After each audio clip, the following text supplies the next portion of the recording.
Tudo começa em 1972, quando um geólogo de Santa Rosa de Viterbo, Paulo Tarso Ribeiro, descobriu que aqui tinha uma camada de calcário. E essa camada de calcário, na interpretação dele, o que nós conhecemos hoje como uma forma fóssil, era a formação de alguns morrotes decorrentes de pressão na crosta terrestre. Então tinha uma pressão lateral da esquerda para a direita, da direita para a esquerda, e esse mar que tinha em Santa Rosa, ele ondula em função de forças antagônicas, tá? Então essa foi a primeira leitura desses atuais estromatólitos. E em contato com uma amiga professora de paleontologia da Unicamp, nós resolvemos cadastrar essa área com essas formações, cuja origem é biológica, tá? Por isso que ele chama todas essas rochas que têm origem biológica, chamam microbialitos. E o microbialito que tem aqui em Santa Rosa chama-se estromatólito. E o que é esse estromatólito? Tínhamos, há 272 milhões de anos, um mar raso. Então, essas algas que tinham em grande abundância nesse mar morriam e a estrutura dela formava como se fosse uma rede. O calcário prendia nessa redinha, e essa redinha ela afundava e formava uma camada do estromatólito. Então, durante milhões de anos, essas algas morriam, formavam uma camadinha, formava uma camadinha. E aqui em Santa Rosa, esse estromatólito, que é uma coisa comum, aqui ele adquiriu proporções assim gigantes. Então, no mundo todo existem estromatólitos em formação ainda. Só que em nenhum outro lugar da Terra, nem mesmo no mar que ficou na Namíbia, que fazia a parte do mar que gerou o mar de Santa Rosa, eles são pequenos. Aqui eles adquiriram proporções que vão até 4 metros, né? Quando o normal é tudo submétrico. Então, aí escrevemos Santa Rosa, eu e a Frésia, como patrimônio paleontológico mundial. Aí tem um site da Unesco onde estão registrados os patrimônios paleontológicos do planeta Terra. Que nem tem patrimônio histórico, patrimônio cultural, existe patrimônio paleontológico. E Santa Rosa é cadastrado como patrimônio paleontológico. Tem um interesse científico bastante relevante, por quê? Porque aqui nós temos um campo, uma formação de calcário estromatolítica que é a mesma do pré-sal. Então, o calcário que recobre todos os depósitos de petróleo do Brasil são calcários estromatolíticos, que é igual a Santa Rosa. Só que lá no fundo do mar ele está no mínimo a 3.000 metros de profundidade. Aqui em Santa Rosa ele está a 4, 5 metros de profundidade na terra. Então você consegue coletar amostra, fazer testes de perfuração, fazer análises, tá? Fora isso, então, do ponto de vista econômico, para melhor entendimento da Bacia do Paraná. A Bacia do Paraná tem interesse? Tem, porque uma parte dela que está lá no mar da Bacia de Santos, a origem você estudando aqui, você consegue compreender bem lá, e de lá você consegue extrapolar para pesquisa de petróleo, pesquisa e produção de petróleo. Quando surgiu esse projeto Petrobras, né, e tem que explicar o seguinte, que o projeto Petrobras ele iniciou quando foi descoberto o pré-sal. E o pré-sal, vamos dizer, o óleo do pré-sal está preservado em estromatólitos. Esse foi o motivo inicial assim, do grande interesse, né? Vamos dizer que essas estruturas muitas vezes são porosas e o óleo fica acumulado nos poros dessas estruturas. Bom, então quando surgiu o interesse, a gente foi atrás da literatura, vendo, né, onde que ocorrem essas estruturas, porque o óleo do pré-sal está lá no meio do Oceano Atlântico, né? Então a gente tinha que procurar estruturas similares para entender como é que se formaram as estruturas do pré-sal. Então a gente começou a estudar várias estruturas que aparecem em superfície, né, para fazer essa comparação.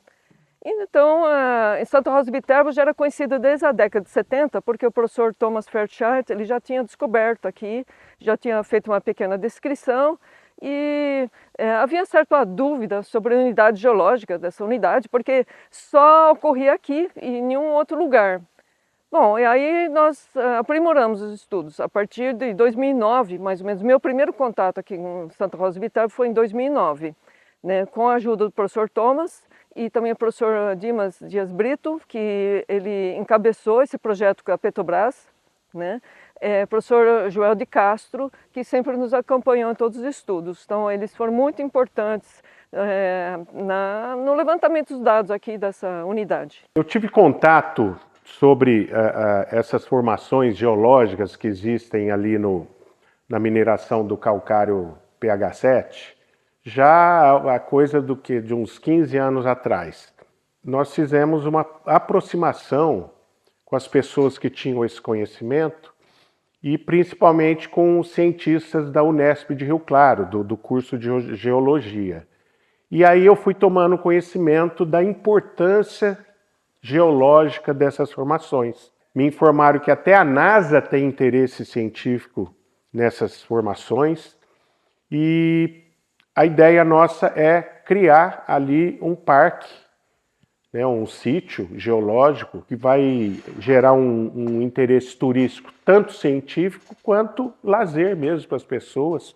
E agora, recentemente, esses cientistas vieram fazer uma prospecção com sonares para ver se aquele terreno ali tem essas formações capazes da gente prospectar ali e mostrar isso num futuro parque. A gente vai ver assim, a característica local nasce justamente desse perfil de velocidade para as litologias que existem, né? E aí a gente vê, porque pode dar resultados bem, como chama, conclusivas, por exemplo, né? Se a gente vê, ou ao contrário, né? Então a gente já testa assim, a gente sabe que aqui tem, mais ou menos, aqui vai ter uma característica similar de todo o local que a gente... Então, beleza, então para a gente serve, sim. Hoje estamos aqui né, em Santa Rosa de Viterbo para realizar um estudo, né, de tomografia sísmica. Qual o interesse que temos aqui, né? A tomografia é uma propriedade geofísica, né? Geofísica que a gente usa a propriedade física da rocha, né? Cada rocha tem umas propriedades diferentes. Para quê? Através dessa física, né, propriedade física, a gente consegue o quê? Identificar, né, qualificar rochas de formas indiretas. Por que indiretas? É subsolo, né? É difícil a gente ver, como a gente estamos aqui, né, acima da superfície, a gente não sabe o que enxergar através das subsuperfícies, né, para ver como é que é o conteúdo rochoso, que rocha a gente espera, encontrar estruturas geológicas, né? E a gente usa esses métodos, né, justamente para quê? Para tentar amarrar a geofísica com a geologia. Para quê? Ter um imaginamento desse nosso subsolo.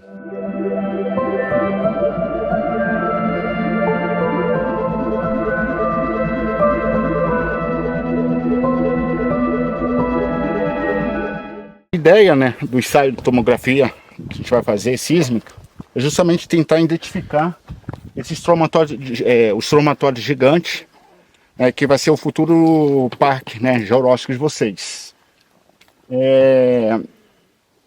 Qual é a ideia de tomografia sísmica? Como eu expliquei anteriormente, né, que a gente vai ver a diferença o quê?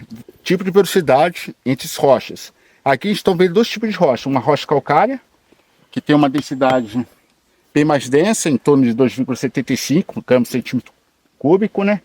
E logo acima, né, o pacote de 8 metros de espessura, com a densidade menos densa, de 2,55. Justamente essa diferença de densidade faz o quê? Eu gero uma velocidade também proporcional diferentes, né? Sendo quanto mais denso eu tenho um material mais compacto, maior velocidade.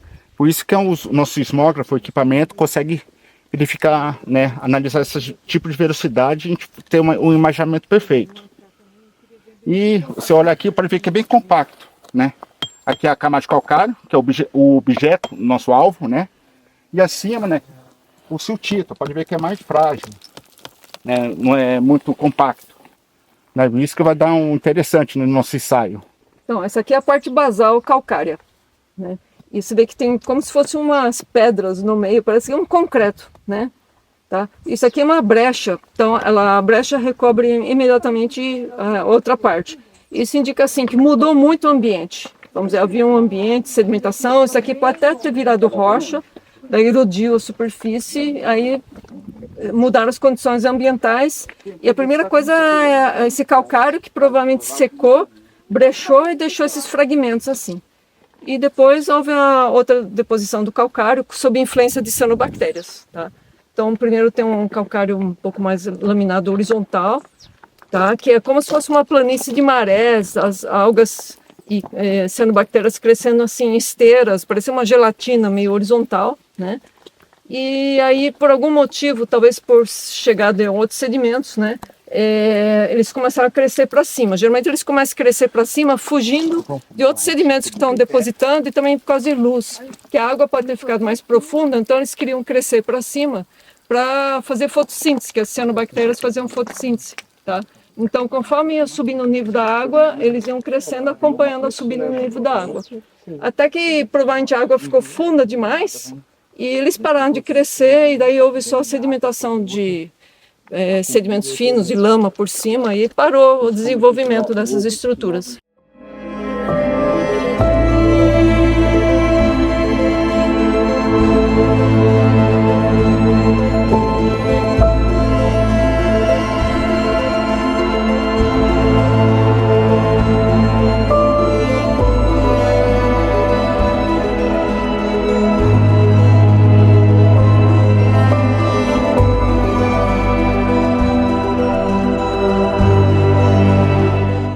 O ensaio que a gente vai fazer aqui é similar com ultrassom, chamamos ele de aquisição de dados sísmicos de refração para tomografia sísmica.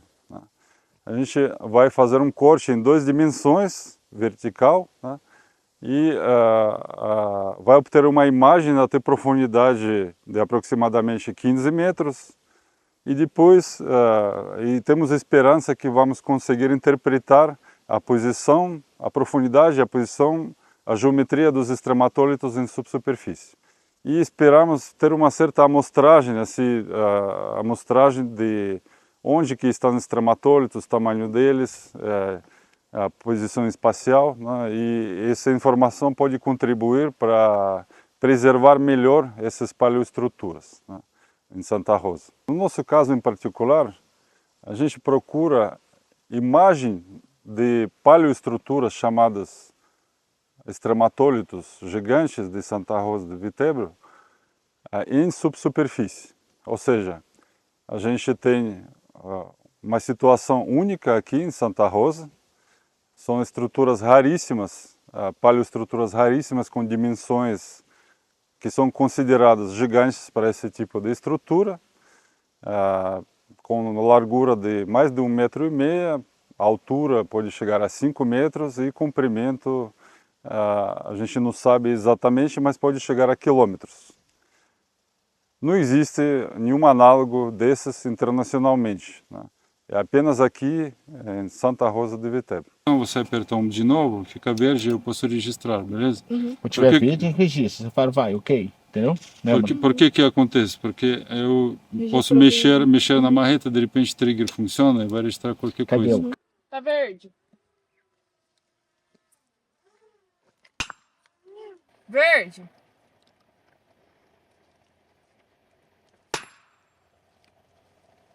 Verde.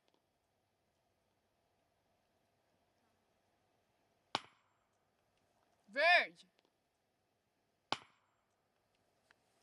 A importância desses extrematolitos não é apenas para o mundo de ciências, que é uma importância enorme, né? Mas também para a cidade e para o Brasil em si, né? Sendo que pode contribuir tanto com parte de turismo como parte de educação de nossas crianças, inclusive. E eu fico muito feliz que a prefeitura e a população de Santa Rosa apoiem esse projeto. Bom, de qualquer maneira, vamos dizer, essas estruturas, elas têm importância então, mundial, então eles podem trazer os cientistas para cá. A gente fez uma boa divulgação, vieram as crianças e tudo, então elas vão aprender, né? Os adultos vão aprender junto com as crianças, né? E eles vão ter um lugar de lazer, acho que nesse sentido. É importante dizer que essa formação de estromatólitos, ele foi caracterizado como patrimônio geológico mundial.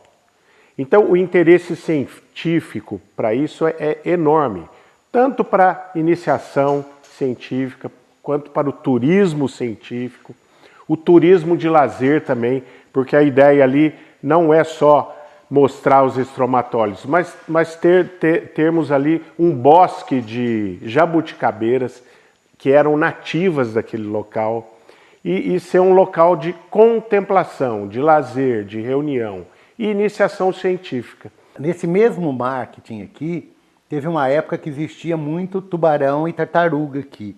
Então tem uma camadinha verde lá que ela é muitíssimo rica em cocô fóssil, tá? Que chama coprólito. Então, tem duas estudantes fazendo doutorado em cocô fósseis que ocorre aqui em Santa Rosa. Você vai falar, mas como que alguém se interessa por cocô fóssil? Mas ele representa um ambiente específico de uma data específica da evolução da Terra. Então você vai ver o que eles comiam, como eles viviam, a partir do que você pega um cocôzinho, corta, faz uma lâmina, analisa o que o bicho comia, né? Então tá. Aí abaixo do calcário, era uma época que não existia vertebrado. Tem um outro tipo de entre aspas, fósseis, que são os iquinofósseis. Os iquinofósseis o que são? São, vou dizer assim, túneis escavados por vermes, ou do tipo minhoca, do tipo aquele corrupto que tem no mar até hoje.